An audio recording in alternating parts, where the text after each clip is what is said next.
Hi there, this is a PHP tutorial on how to use the date function to display the date and the time.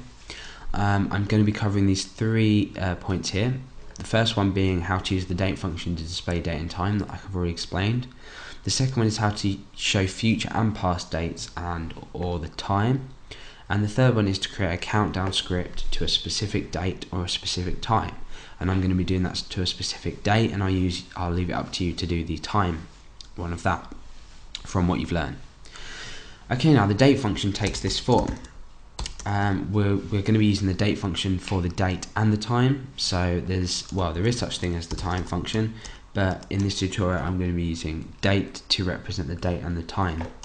Now if I was to echo out the date being, now inside here there are specific components you need to use to make up your date.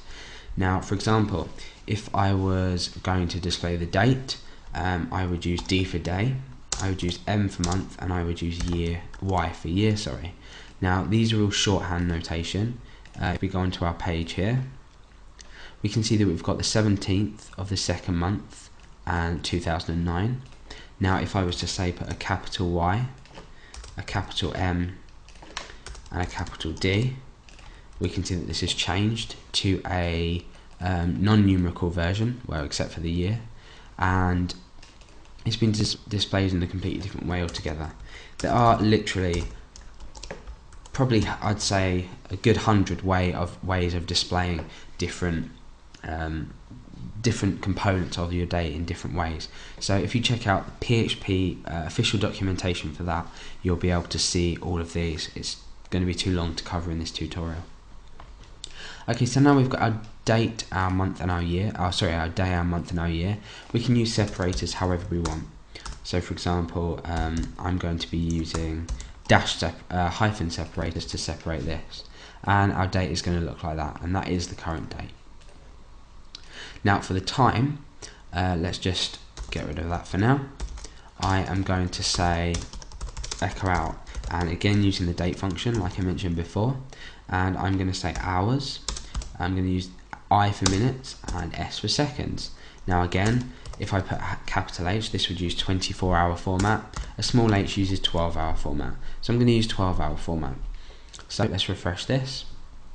And we can see that the time is 32 minutes plus 4, and that's 4 seconds. As we refresh, we can see that the seconds move upwards. Okay, so I'm going to use some colons to separate these, and we can see that that's given us a nice little date time there. Okay, so you can see how to use that function. Remember that these components inside can change. Like, let me just give you an example. If, again, like I said, change the H to a capital H, we can see that the 4 is going to change to 16, which is 24-hour format. So I'm going to keep that as small h for now. Okay, we've covered the first point. Now the second point is how to show a future and past date and or time. Now the way to do that is to create an offset value, and this is using the function str to time. Now str to time does exactly what it says on the tin. It converts a string to the time. Now this can be plus, say, 2 weeks, it could be minus 2 weeks, it could be plus 2 hours, and so on. So for example, if I was to keep my offset here, and I was to take, say, my date function down here, I'm going to add another parameter inside here, which is going to be my offset. Now what this will basically do is it will take the current date here, and it will apply this offset of plus 2 hours, which I'm now going to change to weeks, corresponding to the fact I'm displaying a date. Now if I, for example, I'll take it down to 1, and I refresh, we can see that it's displaying the 24th. Now the actual date is the 17th. Now I can prove this by taking away this offset, and you can see that it's actually the 17th. So what we've done is we've added a week onto our time. Even though we've written it in this sort of string format, it has converted it, as this function does, to time. So I can say plus 2 weeks and refresh that, and I get the 3rd of the next month. And in fact I could say plus 12 weeks. And I get a even bigger jump there. So we can apply this to time as well. If I just make some adjustments here, I'm going to say plus 1 hours, It's always best to keep it as hours. I mean, if you're saying hour, it would work, but we'll keep that as that for now. We're going to say our hour, our minute, and our seconds, and we're applying our offset to this, so we're having a jump of 1 hour into the future.